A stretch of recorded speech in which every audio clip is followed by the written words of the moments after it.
नमस्कार, आप देख रहे हैं 4 PM यूपी और मैं हूं आपके साथ निधि तिवारी। यूपी में विधानसभा चुनावों में बीजेपी प्रचंड बहुमत के साथ सरकार बना चुकी है। वहीं अखिलेश यादव भी पिछली बार से ज़्यादा सीटें लाकर बीजेपी के सामने एक मजबूत विपक्ष के रूप में खड़े हुए हैं।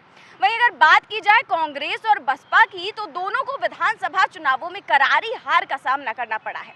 जहां कांग्रेस के पाले में केवल 2 सीटें आई हैं, तो वहीं बसपा के खाते में केवल और 1 सीट आई है। तो वहीं विधानसभा चुनावों में करारी हार के बाद राहुल गांधी ने शनिवार को एक ऐसा बयान दिया जिससे सियासी गलियारों में हलचल मच गई। दरअसल राहुल गांधी ने मायावती को निशाने पर लेते हुए कहा कि उन्होंने मायावती को गठबंधन के लिए निमंत्रण भेजा था। साथ ही उन्होंने मायावती को जो है मुख्यमंत्री बनाने तक की पेशकश की थी, लेकिन मायावती ने उनकी किसी भी बात का जवाब नहीं दिया। उन्होंने राहुल गांधी ने साफ ये कहा कि मायावती ने ईडी और सीबीआई के डर से राहुल गांधी के साथ गठबंधन नहीं किया, जबकि उन्होंने मायावती को मुख्यमंत्री तक बनाने की बात रखी थी। वहीं शाम तक ये माना जा रहा था कि मायावती राहुल गांधी के इस बयान पर पलटवार करेंगी, राहुल गांधी के इस बयान का वो जवाब देंगी, क्योंकि लगातार वो जो है ट्विटर पर एक्टिव रहती हैं, ट्विटर पर अपनी बातों को रखती हैं। तो शाम तक लोग ये सोचते रहे कि वो इस बात का जवाब देंगे, लेकिन उनका कोई भी ट्वीट सामने नहीं आया। हालांकि रविवार सुबह होते ही सुबह 11 बजे मायावती ने एक प्रेस कॉन्फ्रेंस की और राहुल गांधी को ऐसा बयान दिया, राहुल गांधी को लेकर ऐसा बयान दिया जिससे सियासी गलियारों में हलचल मच गई। मायावती ने कहा कि वो राहुल गांधी के सभी बयानों का खंडन करती हैं। मायावती ने ये भी कहा कि राहुल गांधी जो हैं और कांग्रेस लगातार बीएसपी को लेकर घटिया मानसिकता रखती है। वो बीएसपी को कमज़ोर करने के लिए तमाम हथकंडे जो है अपनाती रही है और कांग्रेस का ये बयान बसपा को लेकर उनकी नाराज़गी को और उनकी क्षमता को बिल्कुल साफ जाहिर करता है। मायावती ने ये भी कहा कि राहुल गांधी बिल्कुल खिसियानी बिल्ली खंबा नोचे की तरह हो गए हैं। वो उन्हें सबसे पहले अपने बिखरते हुए परिवार को बचाना चाहिए, उसके बाद उन्हें ऐसा कोई भी बयान देना चाहिए। मायावती ने ये भी कहा कि जो है उनके पास कोई भी ऑफर नहीं आया था मुख्यमंत्री बनाने को लेकर, उन्हें केवल सिर्फ और सिर्फ बदनाम करने के लिए ये साजिश रची जा रही है। और क्या कुछ कहा मायावती ने और राहुल गांधी ने, आइए आपको सुनाते हैं। कोई राजनेता, जैसे आपने देखा होगा मायावती जी ने चुनाव ही नहीं लड़ा।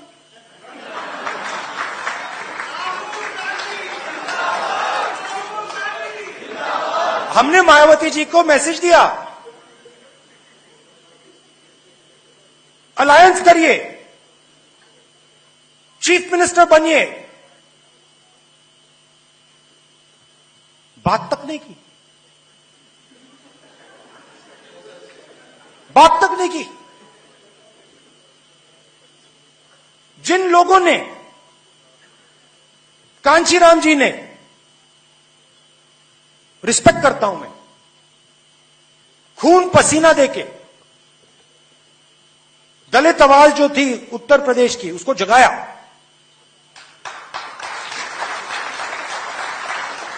कांग्रेस का नुकसान हुआ वो अलग बात है, मगर उस आवाज को जगाया। आज मायावती जी कहती हैं कि मैं उस आवाज के लिए लड़ूंगी नहीं, खुला रास्ता दे दिया।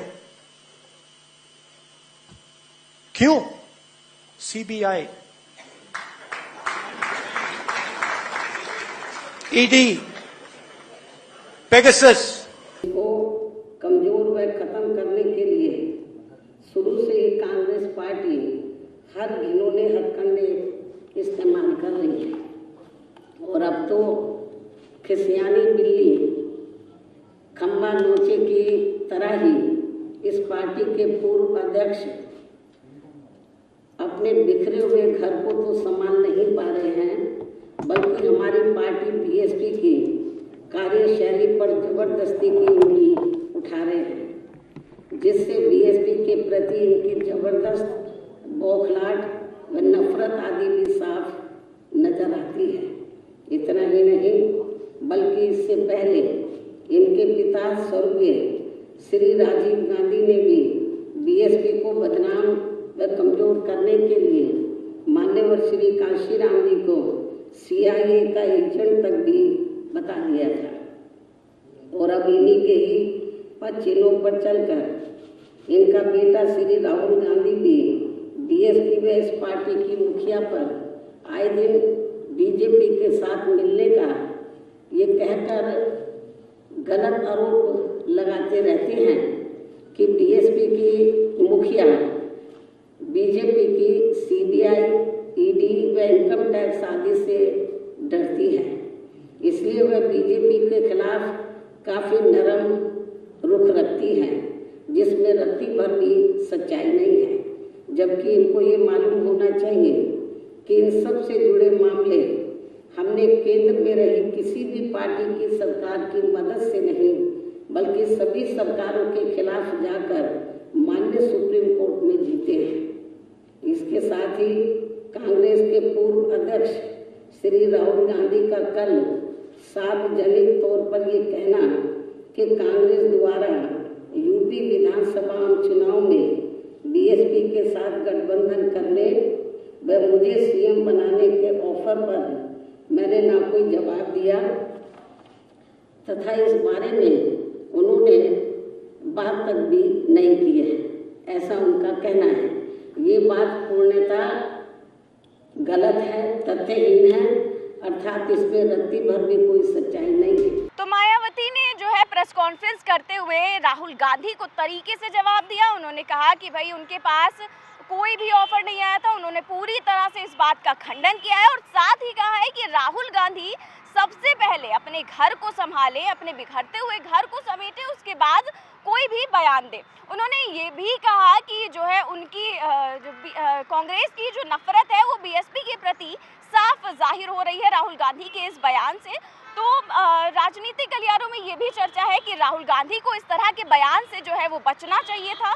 लोकसभा चुनावों पर ध्यान देने के लिए राहुल गांधी को विपक्ष को एकत्र करना चाहिए था, लेकिन जिस तरह से उन्होंने मायावती के बारे में ये सब बातें कही हैं उससे कहीं ना कहीं उनकी जो क्षमता है वो कमज़ोर हुई है। तो इस खबर में बस इतना ही। यूपी की राजनीति से जुड़ी हर खबर जानने के लिए बने रहिए 4 PM के साथ। नमस्कार।